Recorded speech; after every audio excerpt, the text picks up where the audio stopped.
1008 श्री आदिनाथ भगवान की जय जय जय।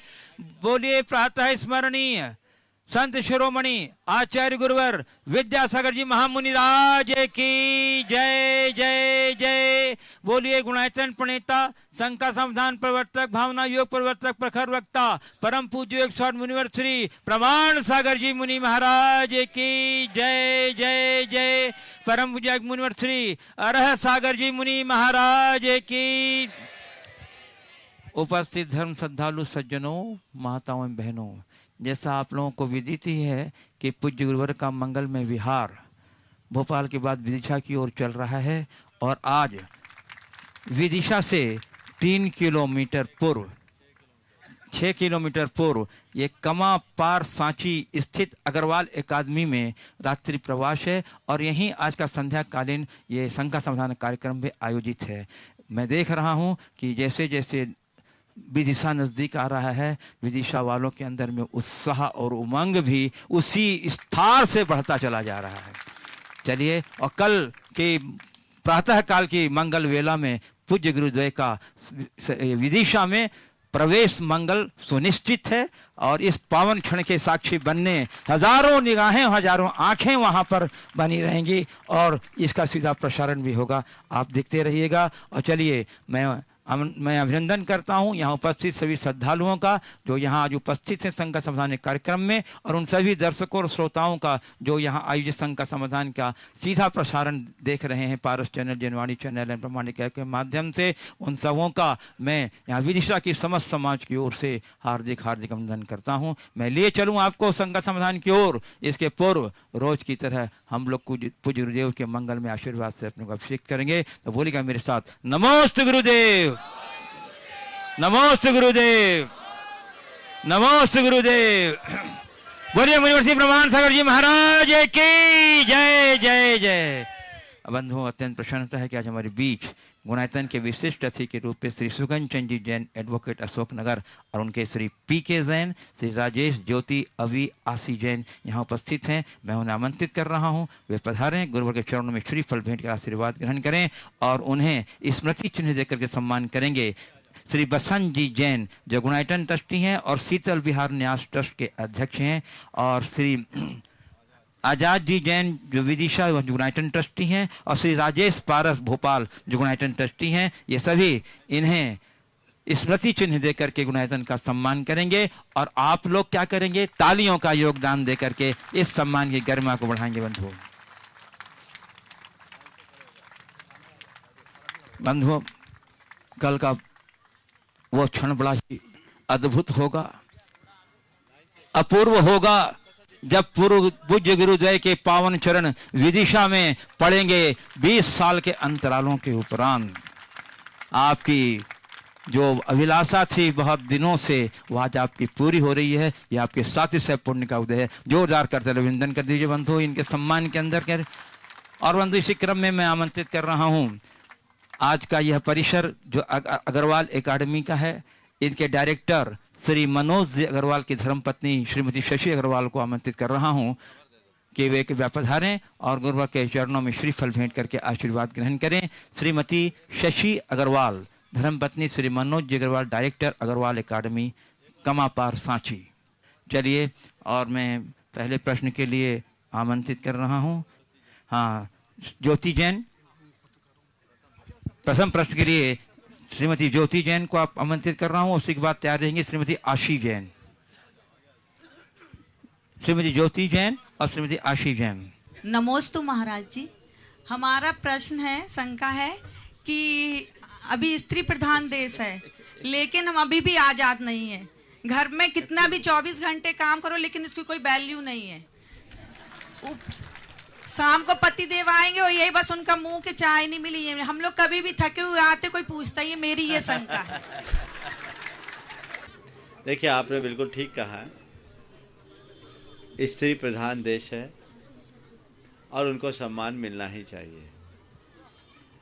दिन भर खटने के बाद यदि उनको स्नेहपूर्ण बात मिलने की जगह उपेक्षा या तिरस्कारपूर्ण शब्द मिलेंगे तो भाव उनका आहत होना स्वाभाविक है। लेकिन उन्हें ये भी सोचना चाहिए कि केवल वो नहीं खटती, वो तो केवल घर में खटती हैं, पति देव को न जाने किसके किसके सामने खटना पड़ता है। तो थोड़ा बैलेंसिंग होना चाहिए। मैं आप लोगों को एक फार्मूला दे रहा हूँ। अगर अपने पति को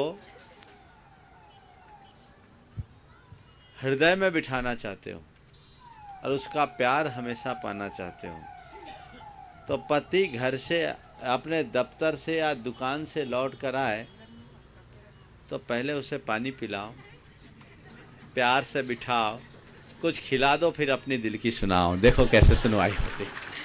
समझ गए? उसका अपना एक फ्रस्ट्रेशन है, इसको थोड़ा ध्यान रखना चाहिए, तभी सब बातें बैलेंस होगी।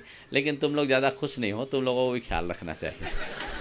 चलिए। श्रीमती आशी जैन, और उसके बाद तैयार रहेंगे हमारे बीच अतुल शाह, जो यहाँ के समाज सेवी हैं, पत्रकार हैं और श्वेतांबर समाज के अध्यक्ष भी हैं। और उसके पूर्व मैं आमंत्रित करूंगा श्रीमती शशि जी अग्रवाल, जो अग्रवाल एकेडमी के डायरेक्टर श्री मनोज अग्रवाल जी की धर्मपत्नी हैं।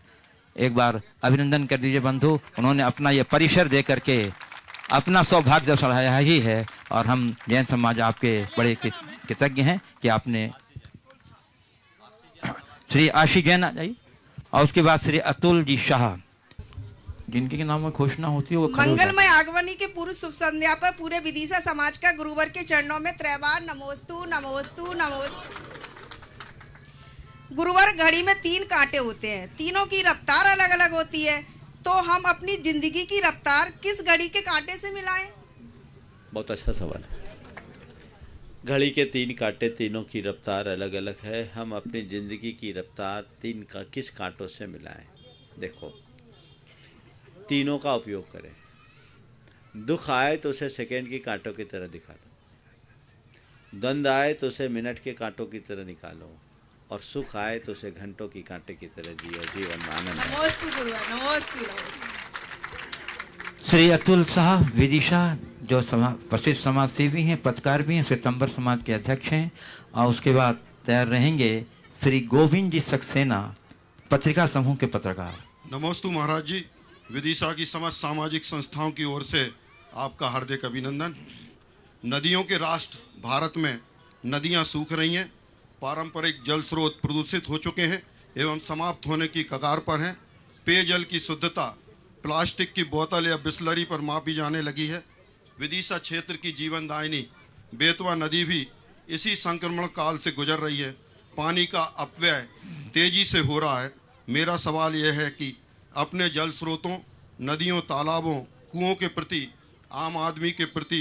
आम आदमी में श्रद्धा आ सके एवं जल संरक्षण के प्रति जागृति आ सके, इसके लिए हमारा एवं संत समाज को क्या प्रयास होना चाहिए?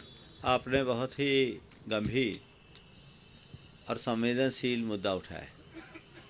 वस्तुतः प्रकृति से जब तक हमारा तालमेल नहीं बनेगा, हम सुखी नहीं रहेंगे। आपने जल स्रोतों के अंधाधुंध दोहन और उन्हें विकृत बनाने की जो कुप्रवृत्ति है, उसकी तरफ सबका ध्यान आकृष्ट किया है। इस पर हम सबको बहुत गंभीरता से ध्यान देना चाहिए, और इनका संरक्षण अत्यंत जरूरी है। तभी हम आने वाली पीढ़ियों के साथ न्याय कर सकेंगे।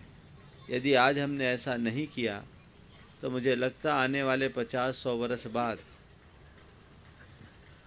आने वाली पीढ़ी को पानी भी मुश्किल से मिलेगा। मुझे याद है 20 साल पहले जब मैं यहाँ आया था, तब लोग कहते थे महाराज ये बेतवा कभी सूखती नहीं थी। कुछ बुजुर्ग लोग कहते थे कि हम लोग जाते थे तो गर्मी में भी कमर से ऊपर पानी रहता था। उस समय बांध भी नहीं बना था, लेकिन पानी रहता था। अब दिनों दिन सूखते जा रही है। उसका मूल कारण जल स्रोतों का अंधाधुंध दोहन, पेड़ों की अंधाधुंध कटाई। तो मैं आपको 4 स्तर पर काम करने की सलाह देना चाहता हूँ। पहले भी मैंने इस विषय में अनेक बातें कही। सबसे पहला कि जितने भी हमारे जल के स्रोत हैं, उन जल स्रोतों के इर्द गिर्द हम जितना बने वृक्षारोपण करें, वृक्षारोपण को हम बढ़ावा दें, इससे पानी का स्तर बढ़ेगा। इसकी तरफ हमारा ध्यान जाना चाहिए हर व्यक्ति को। मैं तो हमेशा कहता हूँ, जीवन में कोई भी खुशी का मौका है, कुछ करो ना करो एक पेड़ जरूर लगाओ, उसे आगे बढ़ाने की कोशिश करो, तब प्राकृतिक संतुलन बढ़ेगा। दूसरा, फालतू पानी को बहाना बंद करें। तीसरा, जल स्रोतों में खासकर नदियों में औद्योगिक अपशिष्ट और गंदगी को बहाना बंद करें। और चौथा, बरसाती पानी को संरक्षित करने का यत्न करें। आज अगर आप शुद्ध जल पीना चाहते हैं तो मैं आप सबको एक बात कहना चाहता हूँ, पूरे देश का पानी विकृत हो चला है, प्रायः आर्सेनिक है, रसायनों का असर है। 3-3 फसलें आती है, उसमें यूरिया की मात्रा अपार रहती है, वही नीचे जाता है और पूरा पानी विषैला होता जा रहा है, तो वो पानी ठीक नहीं। और आरओ का पानी तो पूरी तरह जानलेवा है। विश्लेषक इसके विषय में अनेक बार अपनी विज्ञप्तियां जारी कर चुके हैं। अगर आप अपनी सेहत को ठीक बनाए रखना चाहते हैं तो उसका एकमात्र उपाय है, बरसात के पानी को संग्रहित करके रखिए और घर घर में अमृत कुंड बनाइए, उस जल का पान कीजिए। और इसके साथ पीने योग्य पानी का टैंक आप अलग बनाइए और बाकी रेन वाटर हार्वेस्टिंग का सिस्टम बनाइए, ताकि जो प्राकृतिक रूप से पानी गिरता है उस पानी को हम जमीन के नीचे ले जाएं। हमने सुना है इजराइल में 1 इंच वर्षा होती है, लेकिन इजराइल 1 इंच वर्षा के बाद भी पानी के लिए परेशान नहीं है। वहाँ नियम है, जितना बड़ा प्लाट उतना बड़ा टैंक, हर घर में उतना बड़ा टैंक होता है। ड्रिप इरिगेशन के माध्यम से खेती भी बहुत अच्छे करते हैं। 1 इंच या 5 इंच बारिश है, बहुत कम बारिश है इजराइल में, लेकिन वे इसे कर रहे हैं, बचा रहे हैं। भारत के लोगों को भी इस पर ध्यान देना चाहिए और सरकार को भी इसके लिए उत्साहित करना चाहिए। मेरा तो ये कहना है कि अगर बरसात के जल को संग्रहित करना शुरू कर दें तो पेयजल की आधी समस्या हल हो जाएगी। आप व्यर्थ में आरओ का पानी पीते, 10 रुपया का एक बोतल होता है। आप अपने घर में बरसाती पानी को संग्रहित करना शुरू कर दीजिए, 50 साल पानी कहीं नहीं खराब होगा। वो पूरी तरह डिस्टिल वाटर है। आरओ के पानी में फिर भी टीडीएस निकल जाएगा, पर बरसात के पानी में 0 टीडीएस होता है या 1-2 होता है और कुछ नहीं होता। वो 1-2 भी चूँकि बह के आता है, इस माध्यम से हो जाता है। वो पूरी तरह डिस्टिल वाटर है। इन सब बातों पर ध्यान रखना बहुत ज़रूरी है। मैंने कल भी बात की थी, आज फिर दोहरा रहा हूँ कि ये मुद्दा ऐसा है कि एक क्रांति की ज़रूरत है। हमें शुद्ध अनाज उगाना है, शुद्ध फल खाना है, शुद्ध सब्जियां खानी है, शुद्ध वायु पीना है और शुद्ध जल पीना है। तो प्रकृति के साथ तालमेल बनाना अत्यंत जरूरी है, तभी हम स्वस्थ रह पाएंगे। श्री गोविंद जी सक्सेना, पत्रकार, पत्रकार समूह। और उसके बाद तैयार रहेंगे डॉक्टर JS चौहान, संचालक SATI विदिशा। नमोस्तु महाराज जी। महाराज जी, 24वें तीर्थंकर भगवान महावीर स्वामी के बाद वर्षों बीत गए, सदियों बीत गई, और उसके बाद से सैकड़ों तपस्वियों ने मोक्ष के मार्ग का अनुसरण करते हुए देह त्याग दी, लेकिन 25वें तीर्थंकर का दर्शन नहीं हो पाया। इस धरा को 25वें तीर्थंकर का दर्शन कब हो पाएगा? कोई ऐसी उम्मीद है क्या? बहुत सुंदर सवाल किया आपने। 24वें तीर्थंकर के बाद 25वें तीर्थंकर का दर्शन अभी तक नहीं हो पाया और होगा भी नहीं। क्यों नहीं होगा? क्योंकि अभी तीर्थंकरों को उत्पन्न होने लायक समय नहीं है। जब तक सूरज डूबता नहीं, गहन रात नहीं होती, तो नौ प्रभात कहाँ होगा। अभी धर्म का सूरज जगमगा रहा है। जिस दिन धर्म का सूरज डूब जाएगा, पाप की सघन रात्रि होगी, तब फिर कोई तीर्थंकर सूरज की तरह चमकेंगे और इस धरा को अपने तप ज्ञान से आलोकित करेंगे। तीर्थंकरों का अवतरण तभी होता है। डॉक्टर JS चौहान, संचालक SATI विदिशा, जो इंजीनियरिंग कॉलेज डायरेक्टर। बताना चाहता हूँ, आचार्य श्री की प्रेरणा से इन्होंने अपने संस्थान में चरखा अभियान भी चालू कर रखा है। एक बार अभिनंदन कर दीजिए हमारे। और इसके बाद तैयार रहेंगे मेजर डॉक्टर संतोष कुमार सिंघई, विदिशा। महाराज श्री के चरणों में मेरे परिवार की ओर से, संस्था परिवार की ओर से नमस्तु नमस्तु नमस्तु, चरण वंदना। महाराज श्री, एक निवेदन है कि ये संघ का समाधान, SATI बहुत पुरानी संस्था है, उसमें डिग्री और पोली 2 कॉलेज हैं, पॉलिटेक्निक में 1600 बच्चे हैं, डिग्री में करीब 2000 बच्चे हैं, 600 का स्टाफ है। आपके चरण धूलि उस संस्था में बहुत जरूरी है आचार्य श्री, बहुत जरूरी। ये निवेदन है पूरे संस्था परिवार की ओर से। भावना भाई है, विदिशा महाराज पहुंच श्री- रहे तो फिर देखता हूँ, शायद योग बने तो हो जाएगा। मैं देख रहा हूँ पिछले 15 दिनों से लगातार संपर्क में हैं, समझ गए, और दूर बैठ करके दर्शन करके आनंद लेते। आप लोग तो धक्का मुक्की भी करते हैं, लेकिन ये सबसे अंत में आकर के चरण स्पर्श करके चले जाते हैं। बहुत अच्छी भावना है। ये चौहान साहब के साथ चौहान लगा है, लेकिन इनके कर्म में जैनत्व की झलक दिखती है। मैं इनकी भावनाओं का स्वागत करता हूँ। कोई सवाल? महाराज श्री, पिछले 2 वर्ष में IIT के बच्चों में 56 छात्रों ने आत्महत्या की है। बहुत, इससे दुखद कोई घटना नहीं हो सकती है। परिवार के लिए और संस्थान के लिए आपका क्या मार्गदर्शन है आचार्य? देखिए, आपने बहुत ही संवेदनशील बात उठाई है। वर्तमान में आत्महत्या की जितनी भी घटनाएं देखने को मिलती है, वह सब प्रायः प्रबुद्ध समाज में ज़्यादा दिखती है। और आपने अभी बताया कि पिछले 2 सालों में 56 IITian ने, जो IIT कर लिए वो या पढ़ने वाले विद्यार्थी ने किया है, इसके पीछे मुख्य कारण को हमें समझना होगा। परिवार का जरूरत से ज़्यादा एक्सपेक्टेशन और एक दूसरे के साथ प्रतिस्पर्धा की वृत्ति। वर्तमान में जो प्रतियोगी परीक्षाओं का दौर बढ़ चला है, उसने इस समस्या को बहुत विकराल बना दिया है।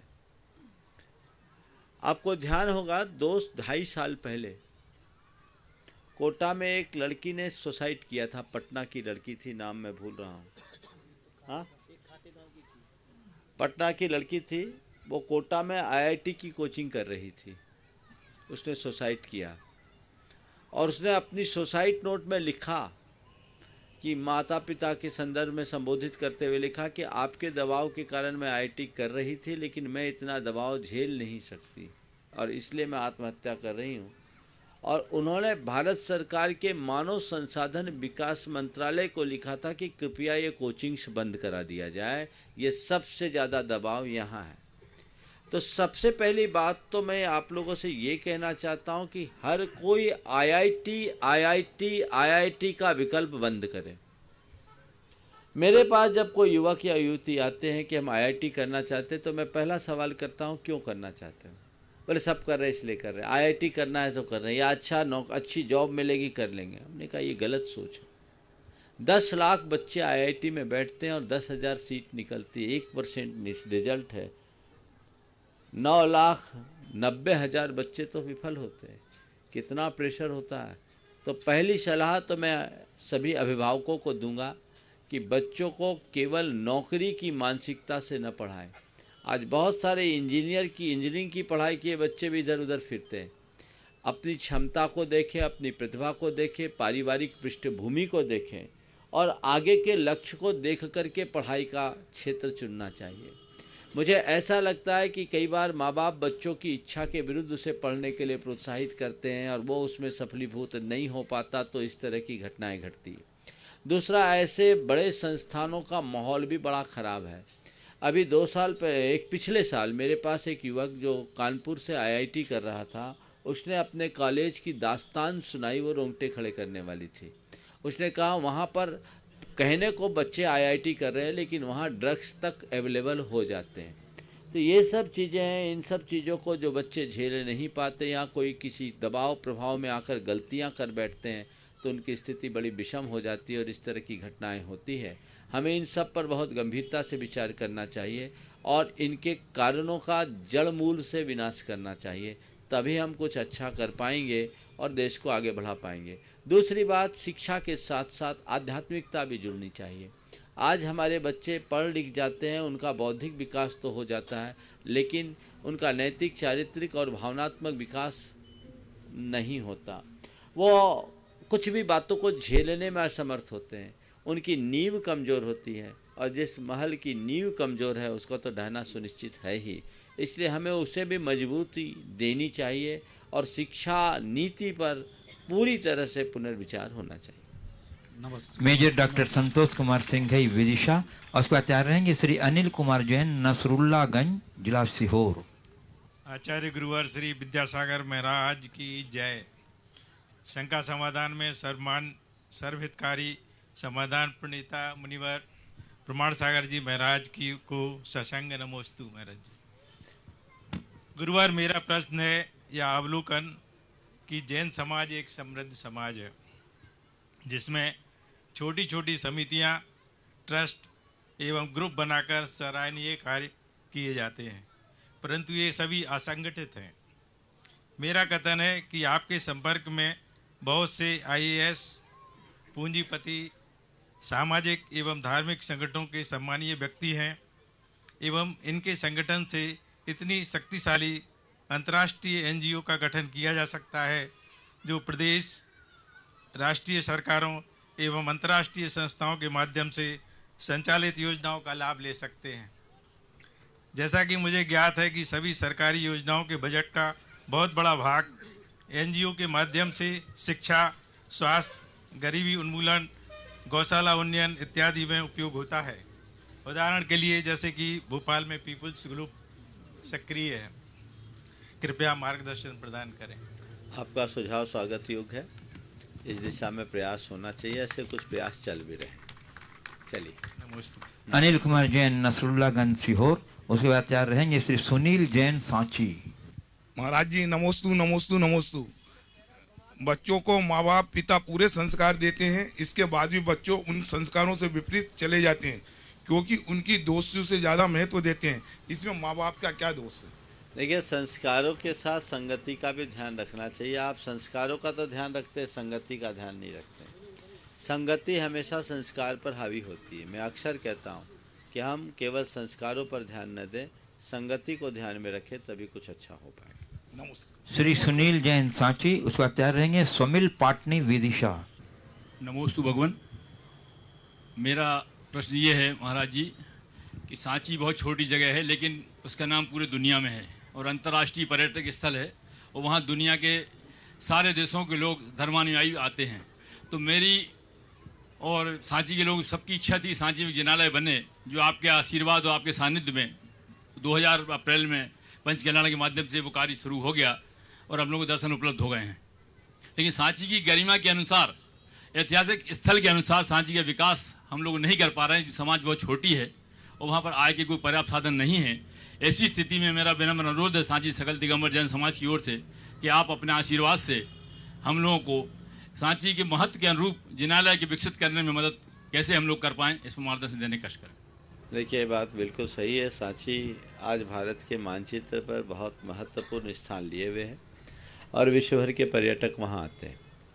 और हम सबके लिए बड़े गौरव की बात है कि सांची में एक भव्य जिनालय का निर्माण हो चुका और अत्यंत मनोज्ञ भगवान महावीर स्वामी की प्रतिमा वहाँ विराजमान है।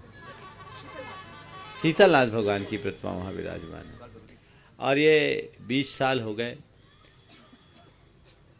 प्रतिष्ठा हुए, भगवान विराजमान है, मंदिर है, समाज छोटी सी है। मैं तो सांची के लोगों को कहूँगा थोड़ा विस्तार करें और विदिशा की समाज को मैं कहूँगा कि सांची के मंदिर के उद्धार का संकल्प लें। ये जवाबदारी विदिशा का है, बल्कि सांची और विदिशा में कोई अंतर नहीं है, एक मेक होकर के भी काम किया जा सकता है। ये बीड़ा उठाना चाहिए। सांची जा कर के समय समय पर आपको कुछ न कुछ उपक्रम करना चाहिए और मंदिर को ऐसा बनाना चाहिए कि वहाँ आने वाले हर व्यक्ति का मन एक बार मंदिर जाने का जरूर हो, ताकि वहाँ से लोग जैन धर्म के बारे में जान सके। और वहाँ हमें कुछ इस तरह के साहित्य भी उपलब्ध करने चाहिए जिससे वहाँ आने वाले लोगों को कुछ ऐसे लिफलेट आदि के माध्यम से भगवान महावीर, जैन धर्म और जैन परंपरा के बारे में ज्ञान हो सके। ये बहुत ही प्रासंगिक काम है और इसे अतिशीघ्र करना चाहिए। चूँकि आपने शंका समाधान में रखा है, तो ये शंका समाधान में केवल इतनी प्रेरणा हो सकती है। इतने बात से काम नहीं होगा, अलग से बैठ करके इस पर बात करेंगे। समस्त विदिशा वासियों की तरफ से नमोस्तु महर्षि। महर्षि, कल से मन बहुत व्यथित है। कल कुछ घटना ऐसी हुई, आज उस चक्कर में मेरी पापा से लड़ाई भी हो गई। अच्छा जी महर्षि। खेती वाली? नहीं, खेती वाली नहीं महर्षि। महर्षि, पापा जो भी अगर कोई अपने साथ गलत करता भी है तो उसको बहुत आसानी से माफ़ कर देते हैं, बिना किसी मतलब उसको दंड दिए या कुछ किए। महर्षि, वो मेरे से नहीं हो पाता। महर्षि, होता क्या है उसके कारण कि क्रोध आदि जो है जब वो मन में रह जाता है और बाहर नहीं निकलता है तो वो और बढ़ता जाता है अंदर, और जब वो अंदर बढ़ता जाएगा तो वो कुछ गलत तरीके से भी निकल सकता है। तो महर्षि, इसके लिए अब हमें क्या करना चाहिए जब क्रोध अंदर ही अंदर अगर बहुत है तो? देखो, गंदगी होती है ना, तो उससे बचने के 2 उपाय, या तो ड्रेन करो या ड्राई करो। समझ में आई बात? ड्रेन करो या ड्राई करो। ड्रेन करने में गंदगी फैलती है, पर ड्राई करने में गंदगी मिटती है। क्रोध की एक गंदगी है, इसे ड्रेन करना ठीक नहीं, खतरनाक है, क्योंकि जहाँ जाएगा प्रदूषण फैलाएगा। ड्राई कर दोगे तो सबको प्रदूषण से मुक्ति होगी। अगर तुम्हारे पास क्रोध की बहुलता है, जिन्हें भी है, भावना योग के माध्यम से अनेक लोगों के क्रोध में बहुत उपशमन हुआ। नियमित भावना योग करने की कोशिश करो। विदिशा पहुंच रहा हूं, देखो योग बनेगा तो एक दिन भावना योग जरूर कराऊंगा। और हमेशा मैं शांत हूं का चिंतन करो। ऐसी कोई बात नहीं जिसे नियंत्रित न की जा सके। किया जा सकता है यदि इच्छा शक्ति है, और इसे करना बहुत जरूरी है। ध्यान रखना, प्रतिशोध लेना बहुत छोटी सी बात है, मूल्यवान तो क्षमा करना है। बदला लेने का क्या मजा? मजा तो तब है जब सामने वाले के दिल को बदल डालो। और एक बात हमेशा ध्यान रखना, बदला लेने का मजा केवल एक दिन का होता है, क्षमा कर देने का मजा सारे जीवन बना रहता है। तय करो क्या करना है। हाँ महर्षि, जैसे हमारे ग्रंथों में बोलते हैं, कमठ की जो बात आती है, हाँ। कि अगर एक तरफ का भी बैर या ईर्ष्या या कुछ भी है तो वो आगे तक जो है वो रहती है। हाँ। तो अब इसमें अब हम कैसे करें उस चीज? वो कमठ और पारसनाथ को देख लो। कमठ को आदर्श बनाना है कि पारसनाथ को? तुम्हें तय करना है। महर्षि, इस सदी में तीर्थंकर बन नहीं सकते ना, तो अभी तो कमठ तीर्थंकर तो 10वें भाव में बने, 9 भाव तो इससे भी खराब थे उनके। तुम तो आदमी बने, वो तो हाथी बने, सांप बने, समझ गए, और वहां से अपने जीवन को आगे बढ़े। नमो। सुबह बादशाह हिरनी वाले, उसके बाद तैयार रहेंगे इंजीनियर आरसी जैन, अध्यक्ष Jain social group of engineering. गुरुवार के चरणों में त्रैवा नमस्तु। मैं बीकॉम करके एमबीए कर रही हूँ। मैं ये जानना चाहती हूँ कि व्यवहारिक जीवन में और पारमार्थिक जीवन में सफलता और असफलता के मापदंड क्या हैं? दोनों में समानता है या भिन्नता है? कृपया मार्गदर्शन करें। व्यवहारिक जीवन में और पारमार्थिक जीवन में सफलता और असफलता क्या है? दोनों के मानदंड एक हैं या भिन्न है? देखिए, सबसे पहले सफलता का अर्थ समझना है। सफलता है क्या? किसी अनुबंधित लक्ष्य को प्राप्त कर लेने का नाम सफलता है। अब व्यवहारिक जीवन में व्यक्ति का लक्ष्य अलग है और पारमार्थिक क्षेत्र में व्यक्ति का लक्ष्य अलग है, तो लक्ष्य अलग अलग होगा तो सफलता का मानदंड भी अलग अलग होगा। समझ गए? अब हम चाहते क्या, इस पर निर्भर करता है। एक व्यक्ति है जो चाहता है कि मैं बड़ा लोकप्रिय बनूं, और जो व्यक्ति लोकप्रिय बन जाता है अपने आप को व्यवहारिक जीवन में सफल मान लेता है। और एक व्यक्ति है जो ये चाहता है कि मैं अपना लोकोत्तर हित पूरा करूं, तो वो पारमार्थिक क्षेत्र में अपने आप को सफलीभूत कहलाता है।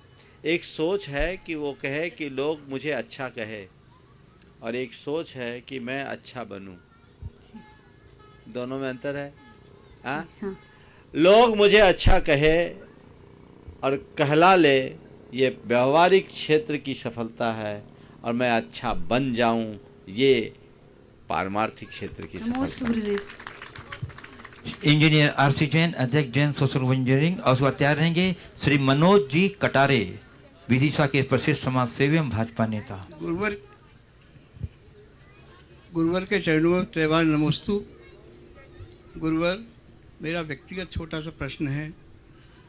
सेवानिवृत्त के उपरांत अपने आत्मकल्याण के मार्ग पर चलने की तीव्र इच्छा रहती है, किंतु पारिवारिक कर्तव्य का एक छोटा सा कार्य लंबित होने के कारण ये निर्णय नहीं कर पा रहा हूँ कि मैं अपने को आत्म कल्याण के मार्ग पर किस तरह लगा सकूं।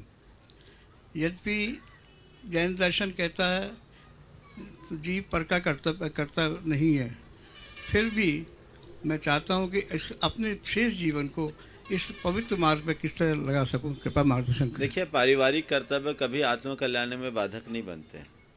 बाधक बनता है हमारे मन का प्रमाद और अज्ञान। आज भी बहुत सारे ऐसे लोग हैं जो पारिवारिक दायित्वों का निर्वाह करते हुए भी व्रती जीवन जी रहे हैं और आपसे आधे उम्र के हैं। दिखा दूं? थोड़ा खड़े हो जा राजेश, पारस, हाँ खड़े हो जा श्वेता। आज ये देखो बहन जी 7 प्रतिमा का पालन कर रही है, माता पिता बने और आज से नहीं 20 साल से व्रती जीवन का पालन कर रहे हैं। तो ये क्या नहीं है, पारिवारिक दायित्व नहीं निभा रहे हैं? अपने पूरे परिवार को संभाल रहे हैं, बच्चे को संभाल रहे हैं, अपने सास को संभाल रहे हैं, सबको संभाल रहे हैं और सारा काम कर रहे हैं और साधु संतों की सेवा में भी लगे हैं और खूब बढ़िया व्यापार भी कर रहे हैं। तो ये हम लोग जो ये सोचते हैं ना कि जब सबसे मुक्त होंगे तो धर्म करेंगे, वो मर जाएंगे धर्म नहीं कर पाएंगे। मेरी बात थोड़ी कड़वी लग रही होगी और मैंने जान के बोला है। चेतो तो केवल एक दूसरे पर टालते हैं, बहानेबाजी है, समझ गए?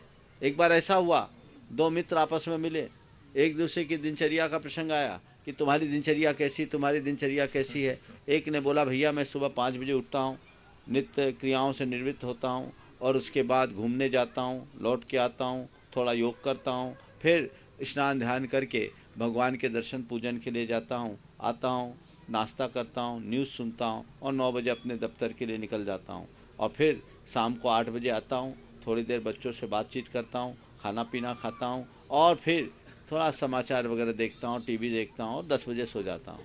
बोले ये कोई दिनचर्या है? बड़े आलस हो, 5 बजे उठते हो, 10 बजे सो जाते हो, 9 बजे जाते हो, 8 बजे आते हो, ये कोई दिनचर्या? बोले तुम्हारी दिनचर्या कैसे? बोले सुनो, मैं 4 बजे ब्रह्म मुहूर्त में उठता हूँ, साधु संतों के उठने का समय है, ऋषि मुनि उसी समय उठते हैं और उठने के बाद नित्य क्रियाओं से निवृत्त होकर के सबसे पहले 1 घंटा ध्यान करता हूँ, फिर योग करता हूँ, प्राणायाम करता हूँ, घूमने जाता हूँ, भगवान की पूजा आराधना करता हूँ और उसके बाद थोड़ा स्वाध्याय करता हूँ और फिर ठीक 10 बजे मैं नाश्ता आदि से निवृत्त होकर के अपने दफ्तर जाता हूँ, 5 बजे वापस आ जाता हूँ, अंथव करता हूँ, रात में नहीं खाता, 5 बजे आता हूँ, भोजन करता हूँ, बच्चों के साथ थोड़ा खेलता हूँ, भोजन करता हूँ, बच्चों के साथ बातें करता हूँ, उनको पढ़ाता हूँ, फिर थोड़ा बहुत कुछ अपने फाइलों को देखता हूँ, कुछ समाचार देखता हूँ और 10 बजे सो जाता हूँ। सामने वाला बड़ा प्रभावित हुआ, बोला आपकी दिनचर्या तो गजब की है, ऐसा आप कब से कर रहे हैं? आपकी दिनचर्या तो गजब की है, ऐसा आप कब से कर रहे हैं? उसने कहा कल से ही शुरू करने का इरादा है। समझ गए? ऐसे लोग बहुत है। अरे कब करोगे? सेवा से निवृत्त होंगे, कल्याण में तुम्हारा क्या रुकावट है? आगे तो बढ़ो। अभी सबसे पहले एक काम करो आरसी जैन साहब, रात्रि में 4 प्रकार के आहार का त्याग करो। त्याग है, सुबह शाम अभिषेक का मेरा परफेक्ट वो है। अब आगे बढ़ो, पहली सीढ़ी चढ़ो। एक दिन गुरुदेव ने कहा था कि तुम लोग एक ही क्लास में बैठे हो, अब व्रती बनो, इसमें कोई पारिवारिक दायित्व तो बाधक नहीं बनता। ये केवल प्रमाद है, तुम्हारे विदिशा में ही 50 लोग प्रतिमा का पालन कर रहे हैं और आपकी आधी उम्र से। तो जब जागो तभी सवेरा, इसलिए दायित्व निभाओ, वो भी एक फर्ज है, लेकिन दायित्व ओढ़ो मत। दायित्व को निभाना और दायित्व को ओढ़ना, मैं आपके लिए नहीं बोल रहा हूँ, आपके माध्यम से सबको बोल रहा हूँ। और ये थोड़ा सा ऐसा ट्रीटमेंट है, थोड़ा कड़ाई ठीक लगता है, नहीं तो कुछ नहीं होता। दायित्व ओढ़ोगे तो जिंदगी भर ओढ़ते रहोगे। ये बताओ दुनिया से चले जाओगे तो तुम्हारा दायित्व कौन निभाएगा? आपने दायित्व ओढ़ लिया है, फर्ज है, कर्तव्य है, करो, लेकिन मैं करने वाला नहीं हूँ इसे समझते हुए करो, तब रास्ता ठीक होगा। हाँ। श्री मनोज जी कटारे, समाज सेवी एवं भाजपा नेता, और उसके बाद तैयार रहेंगे श्री राजेश श्वेता, गुणायतन ट्रस्टी भोपाल। गुरुवर नमोस्तु, प्रणाम। हम बड़े भाग्यशाली हैं, आपके चरण इस विदिशा की पावन भूमि पर पड़े। मेरा आपसे सवाल ये था गुरुवर कि हमारे समाज में ऐसा क्या कारण है कि अलग अलग क्षेत्रों में काम करने वाले लोग ना चाहते हुए भी, उनका कोई नफा नुकसान नहीं होता, फिर भी एक दूसरे से नफरत करते हैं। जब हम किसी का नाम लें मान लो मेरे साथ कोई मेरा मित्र बैठा है, जब मैं किसी व्यक्ति की बात करूं, चाहे वो किसी भी क्षेत्र में काम कर रहा हो, जब मैं उसके बारे में बात करना शुरू करता हूं तो सामने वाला व्यक्ति पूरी बात को नहीं सुनता और उसकी बुराई करना शुरू कर देता है। आखिर क्या कारण है? हमारे जीवन में, हमारे व्यक्तित्व में, हमारे समाज में इतनी नकारात्मकता क्यों आ गई है? इसका निदान करने की कृपा ये करें। स्वाभाविक प्रक्रिया है, यह स्वाभाविक प्रक्रिया है। आपने देखा धुआं उठे बिना कभी ज्योति जली है? जब भी ज्योति जलाओ पहले धुआं उठता है फिर ज्योति जलती है, इसलिए घबराओ मत। तुम्हारे तरफ कोई कितनी भी नकारात्मक प्रतिक्रियाएं करे, विरोध करे, समझ लो विरोध ज्योति से पूर्व उठने वाला धुआं है, ज्योति जलने वाली है। अपने लक्ष्य से विमुख मत हो, नकारात्मकता से प्रभावित मत हो, ये तो स्वाभाविक है, होगा, लोग करेंगे। और हमारे यहाँ तो बहुत पुरानी कहावत है, हाथी चलेगा और बोलो, ये तो जब से हमने होश संभाला तब से है। तो उनको अपना काम करने दो, हम अपना काम करेंगे, हम अपनी राह नहीं बदलेंगे। और इसी नकारात्मक माहौल में लोगों ने सकारात्मक परिणाम दिए हैं और सकारात्मक काम किए हैं। हम उन्हें आदर्श बना करके चलेंगे, निश्चित सफल होंगे। प्रणाम। श्री राजेश श्वेता भोपाल गुणायतन ट्रस्टी स्वाचार्य रहेंगे। श्रीमती शशि जैन, अविनाश जैन प्रवक्ता सकल दिगंबर जैन समाज। महाराज जी नमस्ते। महाराज जी थोड़ी सी प्रश्न पूछने से पहले एक थोड़ी सी बात बोलूंगी, क्योंकि आज अमृत कुंड के बारे में बात चली थी। मैं 3 साल से अमृत कुंड का जल का ही सेवन कर रही हूँ महाराज जी। आपकी प्रेरणा से ही किया हमने शुरू। मेरी प्रतिमाएं भी उसी से पल रही, क्योंकि नारायण नगर में 800 फीट गहरा है वाटर लेवल। तो मैं 3 साल से मुझे एक प्रॉब्लम होती थी, एलर्जी थी मुझे, इचिंग होती थी, बॉडी इचिंग। 3 साल से वो इचिंग बंद हो गई है और मैं अपने आप में काफ़ी मतलब इम्प्रूवमेंट भी, स्वस्थ भी फील करती हूँ, एनर्जेटिक फील करती हूँ उस पानी से। तो महाराज जी आपकी प्रेरणा से उसके लिए बहुत बहुत आपका आभार है महाराज जी। सब लोगों को मैं यही बोलूँगी कि आप लोग भी अपने घरों में अमृत कुंड की व्यवस्था करें। हाँ जी, मेरा प्रश्न है कि जो 64 रिद्धि होती हैं उसमें एक अष्ट महानिमित्त रिद्धि होती है, तो वो अब तो वर्तमान में मुनिराज, रिद्धिधारी मुनिराज होते नहीं है पंचम काल में। तो कहा जाता है कि निमित्त ज्ञान होता है, तो वो जो निमित्त ज्ञान और निमित्त रिद्धि वो दोनों समान होती हैं कि अलग होती हैं? और उनका विषय जो है मति ज्ञान का विषय है वो कि श्रुत ज्ञान का विषय है? अष्टांग महानिमित्त ज्ञान एक विशेष रिद्धि है जो वर्तमान में नहीं है। छोटे मोटे निमित्त ज्ञान की सिद्धि हो सकती है, रिद्धि और सिद्धि में अंतर है। तपो विशेष से प्राप्त चमत्कारिक शक्ति को रिद्धि कहते हैं, और विशेष लक्ष्य लेकर के जब हम कुछ प्राप्त करते हैं तो उसको बोलते हैं सिद्धि। तो यत् किंचित किसी को थोड़े बहुत निमित्त ज्ञान से, आज निमित्त के शास्त्र भी बहुत सारे हैं, उसमें इन अष्टांग निमित्तों का संक्षिप्त वर्णन है। वो उस रूप में है तो हो सकता है, उसका निषेध नहीं, लेकिन वो रिद्धि रूप नहीं है, सिद्धि रूप है और उसका क्षेत्र बहुत अल्प है। इसी तरह आपने पूछा है मति ज्ञान का विषय है या श्रुत ज्ञान का, ये मति ज्ञान का ही विषय कहलाएगा। अजय श्री श्रीमती शशि जैन, अविनाश जैन विदिशा, और इसके बाद तैयार रहेंगी श्रीमती अनीता काला बड़वानी। गुरुवर के चरणों में नमोस्तु नमोस्तु नमोस्तु। गुरुवर आपके आने पे जो प्रसन्नता हो रही है उसके आगे तो हमें कुछ भी नहीं है। आज का प्रश्न हमारी श्रीमती जी करेंगी। क्या बात है, प्रसन्नता की भेंट है। हाँ चलो। हाँ। नमोस्तु नमोस्तु नमोस्तु महाराज श्री। नमोस्तु महाराज श्री। हाँ बोलो।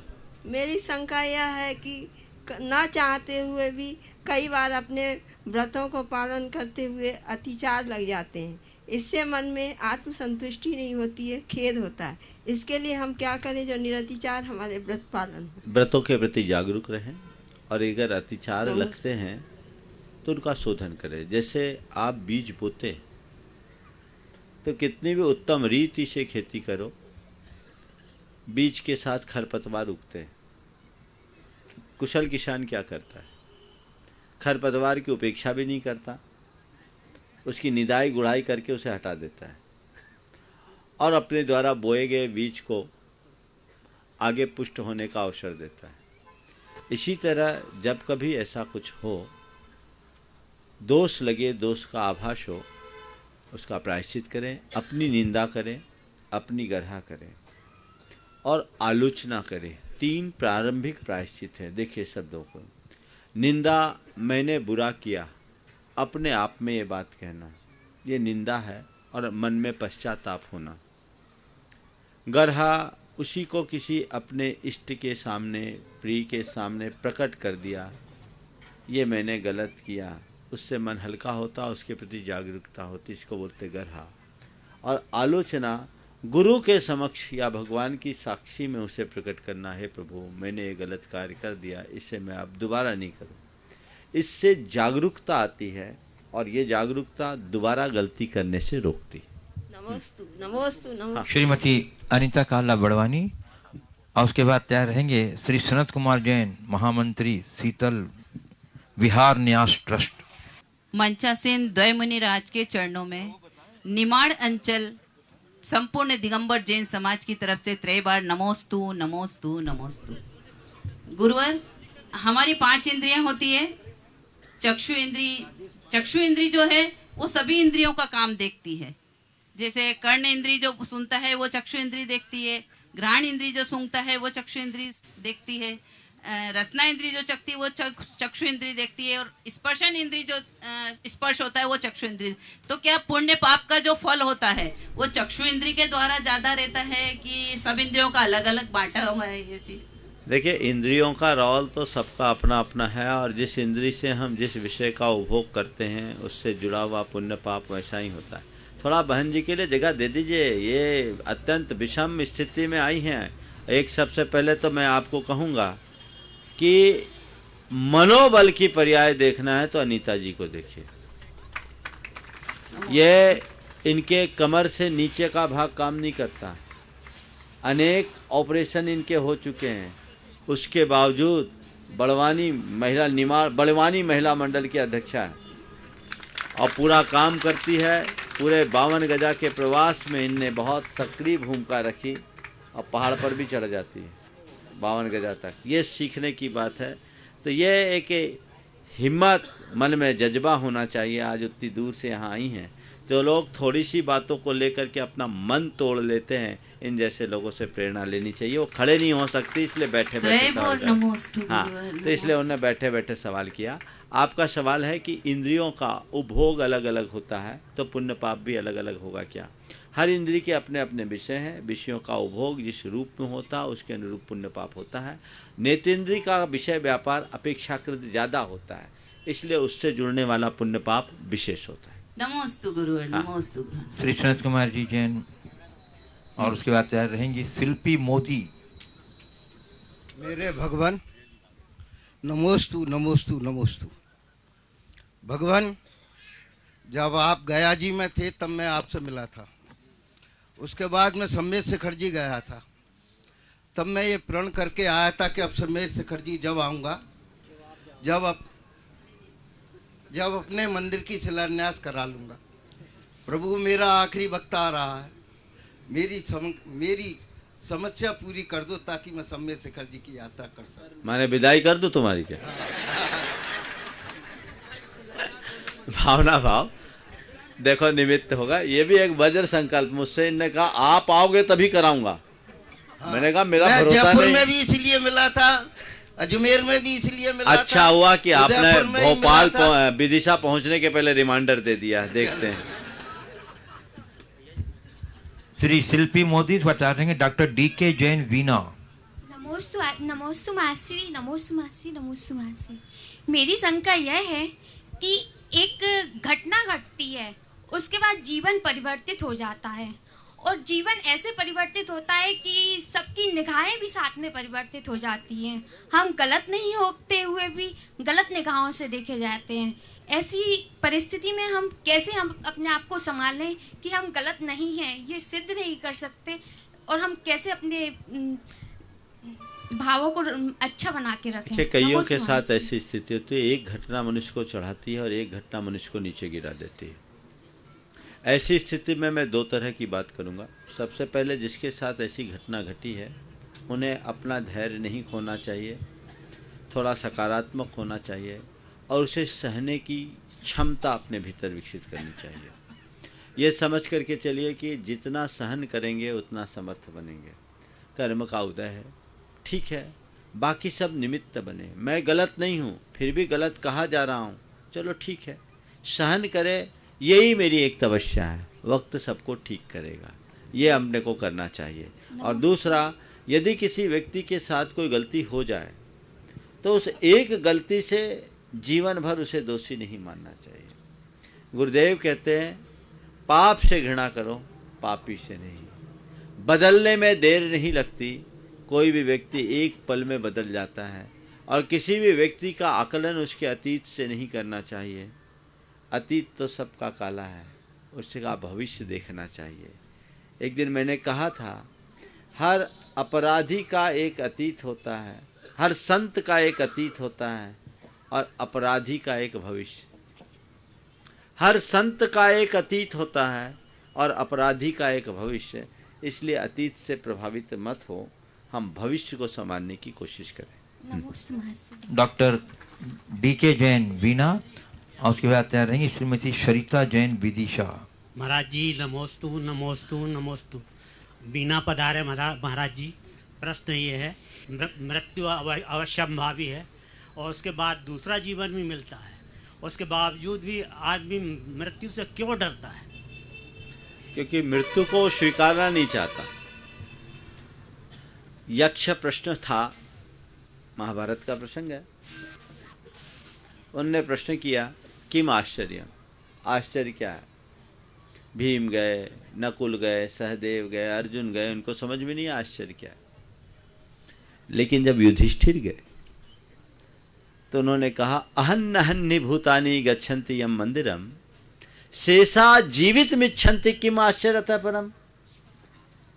कि रोजमर्रा सैकड़ों लोग मोक्ष मौत के मुंह में समा रहे हैं, उसके बाद भी बाकी जिंदा रहना चाह रहे हैं, इससे बड़ा आश्चर्य और क्या होगा? यही संसार का सबसे बड़ा आश्चर्य। चलिए, श्रीमती सरिता जैन विदिशा तैयार रहेंगे। श्री अनुभव सर्राफ भोपाल जुगनायतन के राष्ट्रीय प्रचार मंत्री हैं। नमोस्तु महाराज जी, नमोस्तु नमोस्तु। महाराज जी, कागज की किताब को तो इंसान लिखता है, लेकिन इंसान की जिंदगी की किताब को कौन लिखता है, कर्म या किस्मत? कागज की किताब को इंसान लिखता है और जिंदगी की किताब को कौन लिखता है, कर्म या किस्मत? देखियो, कर्म और किस्मत में अंतर क्या है, समझिए। जिसे आप लोक में कर्म कहते हैं वो कर्म का अर्थ अलग है, लेकिन जैन सिद्धांत के अनुसार कर्म ही हमारी किस्मत है और वो किस्मत हमारी क्रियाओं से बनती है। आपका आशय कर्म का मतलब हमारा पुरुषार्थ है, तो बिल्कुल हम अपने पुरुषार्थ से अपनी कर्म की रेखा बदल सकते हैं, हम अपना लेख खुद लिख सकते हैं। नमोस्तु महाराज जी, नमोस्तु। चलिए, राहुल बासल हिरनई वाले इस पर तैयार रहेंगी श्रीमती अलका नरपतिया भोपाल। श्रीमती अलका नरपतिया भोपाल और उसके बाद तैयार रहेंगे सुनीता मनोज जैन उत्सव विदिशा। नमोस्तु मनश्री, नमोस्तु मनश्री, नमोस्तु मनश्री। गला ही जवाब दे दिया, चलो हो गया, चलो ठीक है, खत्म। सुनीता मनोज जैन उत्सव विदिशा। तैयार रहेंगे कमल कुमार जैन ओडेर। दोनों महाराज श्री को नमोस्तु नमोस्तु नमोस्तु। बोलो महाराज जी, खुशी इतनी हो रही कि प्रश्न ही नहीं भूल गए। ले चलो, दूसरों का नंबर क्यों काट रहे थे? महाराज जी, आज आपकी आगवानी और पांचों महाराज जी की आगवानी विदिशा के लिए इतनी शुभ रही कि जो अभी तक हमने इतने दिनों से गुफाओं के दर्शन नहीं किए थे उदयगिरी की बच्चों ने। चलो सवाल करो, समय खराब मत करो, जल्दी। हाँ चलिए, अगला हो नमोस्तु महाराज श्री, नमोस्तु महाराज श्री। गड़बड़ नहीं करो। जीवन में सत्य को जानने का उपाय क्या महाराज श्री? हाँ, समय का उपयोग। चलो चलिए, मैं आमंत्रित कर रहा हूँ ब्रह्मचारी भैया दिलीप भैया जी को और उसके बाद तैयार रहेंगे पंडित महेंद्र जी जैन।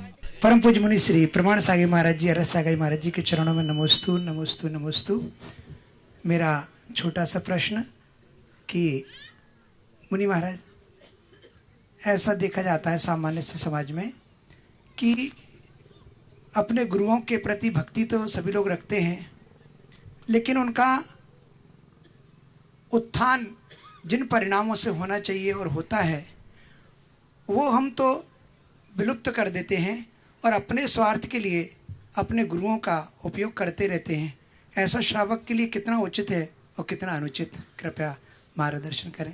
देखो, चंदन के वन में नीम के पेड़ होते हैं, वो नीम के पेड़ भी सुगंधित हो जाते हैं, लेकिन कुछ सांप होते हैं जो चंदन में लिपट करके भी जहर उगलते हैं, तो हम क्या करेंगे?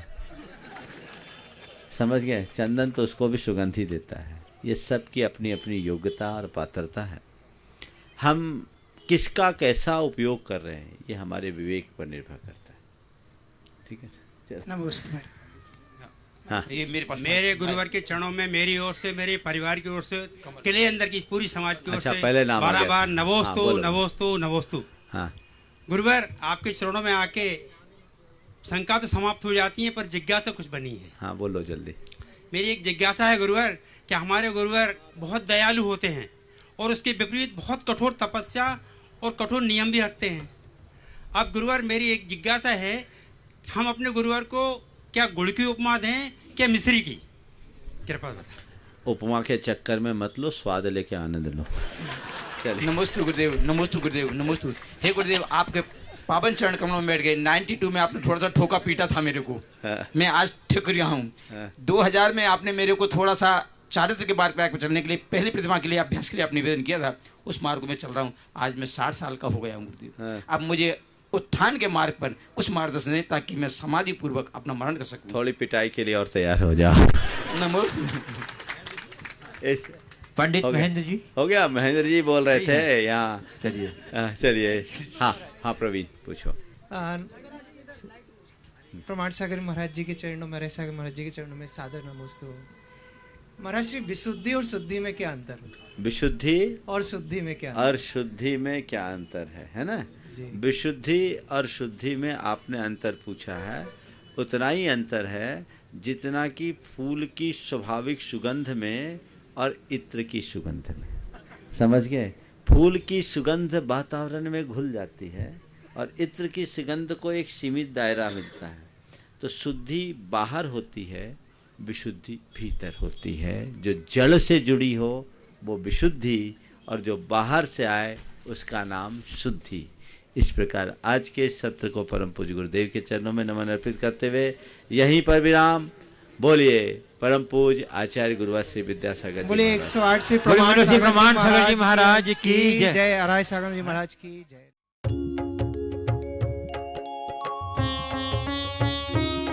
शंका समाधान।